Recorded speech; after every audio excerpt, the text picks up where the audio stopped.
I love Florence Pugh. I think she is just phenomenal. Little Women is one of my favorite movies. I just got around to watching Thunderbolts like last week, which is one of the best movies that Marvel has put out in a while. I haven't seen Midsommar because I generally try to avoid things that I suspect will emotionally scar or just flat out disturb me. But I know that that was the movie that initially started gaining her a lot of attention, and even without having seen it, I have heard her praises sung for that role especially. But while I think that Florence is an incredibly talented actress, it does kind of feel like she has been in absolutely everything for the past 3 years. Now, this is not a problem that is specific to Florence, and she's far from the worst case of it. I mean, she's no Pedro Pascal. But Hollywood seems to have fallen into this pattern of recycling the same 10 actors for every project, presumably hoping that they can rely on star power to get butts into theater seats since the decline of theater popularity in recent years. But Florence makes for an interesting topic of discussion because, despite my feelings that she is greatly overused, she also is completely deserving of her success.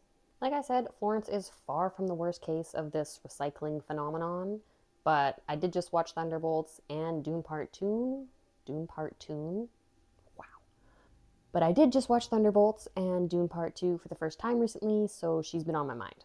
And I also feel like she was just an odd choice for Dune. Part of the problem with this obsession to put the absolute biggest names into everything is that they are hiring actors based on their names instead of their suitability for the role. Regardless of talent, not all actors are suited for every role. It could be their age, it could be their physical appearance, it could even be their voice. I mean, look at Margot Robbie in the new Wuthering Heights adaptation.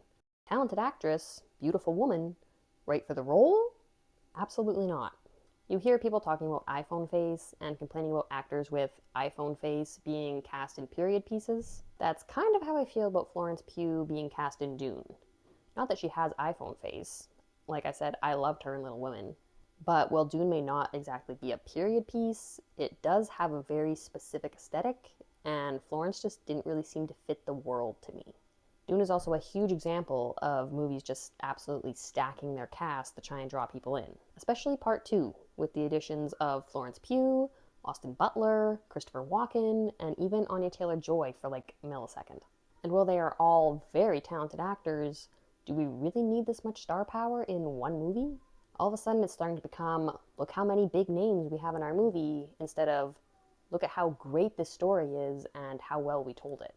Not to mention the cost of bringing all these huge names on board. Raising the budget, which for a movie like Dune would already be astronomically high because of how extravagant it is. The rising cost of making movies today is a whole other problem that I'm not going to get into right now, except to say that if Hollywood were to focus on bringing in new talent, especially in leading roles, and only giving one or two roles to bigger stars that come with absurd price tags, it would really lower the cost of their movies, while also giving opportunities to new, talented, and deserving actors.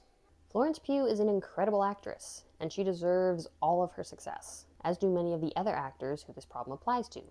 But also, lesser known actors deserve fair opportunities, and we as the audience deserve some variety. Well, I'm not sure what the audience can really claim to deserve, but it sure be nice. When an actor is in absolutely everything, they start to lose the ability to disappear into a role. Eventually you stop seeing the character and you just see the actor. Whether it's fair or not, this is an even bigger problem for actors that have a more distinct look. Now, this can be combated by literally physically disappearing into a role, like Bill Skarsgård does. He has one of the most distinct faces in Hollywood, but he plays characters that alter his appearance so intensely that it allows him to completely morph into this character and no one sees Bill Skarsgård anywhere. Florence Pugh also has a very distinct look, and a very distinct voice.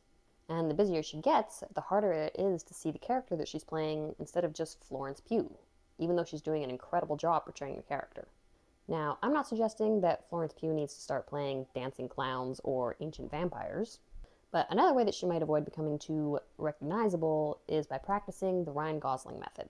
Ryan Gosling has a tendency to pop up every couple of years, crank out a few movies, and then fade into the background and disappear for another couple of years. And he says he does this to keep people from getting sick of him. And it works. He stayed relevant enough through his talent and the types of projects that he chooses to do, while also avoiding becoming too overexposed. And I think that is a really smart strategy for anyone who is in a solid enough place in the industry that they can afford to take a couple of years off. But even he seems a little busier than usual these last few years. So maybe he's ditching his own method in favor of cashing in those checks that Hollywood seems so eager to give out for the sake of filling their movies with as many big names as they can get their hands on lately. This is not a video to pick on Florence Pugh. Like I said, I absolutely adore her. And I do not mean to imply in any way that she has not earned the success that she so clearly has. I realize that Florence is actually still quite young, and she's really only been big for the last 6 years or so. I do not fault her at all for capitalizing on her success and taking these roles that are coming her way. She's had the opportunity to work on some incredible projects. I mean, doing Oppenheimer and Dune back to back? Who would say no to that? This is more about a problem with the Hollywood system as a whole and how they go about casting their movies. But there are things that she could be doing to avoid becoming overused, especially in projects that she's not really suited for. And that goes for all the other actors who are getting caught in the Hollywood recycle machine right now too. That's going to do it for today. This video turned out way longer than I intended. I was like, I'm going to write a quick little video on Florence Pugh. It's going to be easy. It's going to take me no time to edit. Yeah, okay. Of course I rabbit trailed, like I do. I never learn. Anywho, I would love to hear your thoughts on Florence Pugh and the Hollywood recycle machine, as I have dubbed it. Please give this video a like if you made it this far, and consider subscribing if you love movies and Florence Pugh as much as I do.